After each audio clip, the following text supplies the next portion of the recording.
Nosokafana tamin'ny fomba ofisialy omaly kosa ny jobily fadimy roapolo taona nampitandrina ny pastora Ravelson Mamivady izay mpitandrina eo anivon'ny FJKM Ambodiady vaovao Ambohimanarina. Tamin'ny alalan'ny fampivavahana lehibe ho fankalazana n'Andriamanitra no nentina nanokafana ny jobily fadimy roapolo taona nampitandrina an Ravelson Mamivady mpitandrina eo anivon'ny FJKM Ambodiady vaovao Ambohimanarina. Mandritra ity taona ity no ankalazana izany jobily izany araka nambaran'ny tompon'andraikitra. Ao anatin'ny fanokafana ity fadimy roapolo taona ity dia isy moa ny fanamariana izany mandritra ny taona 2024. Ny teny faneva entina namarika an'izany dia ny hoe fa ny vokatry ny fanahy kosa dia fitiavana, fifaliana.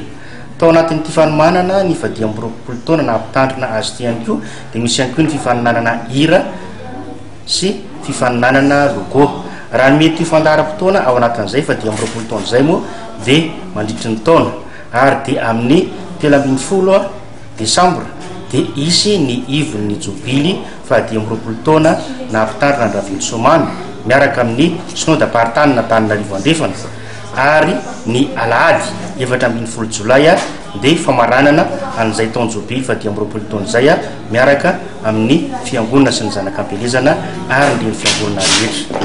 Fantatra nandritra ny fotoana ihany koa ny anaran'ireo mendrika indrindra tamin'ny famoronana ny hira faneva dia i Andriamanamiaga Aranto fenitra sy ny logo fampahafantarana ny jobily dia i Razavin-Drakoto Andrianarsoa.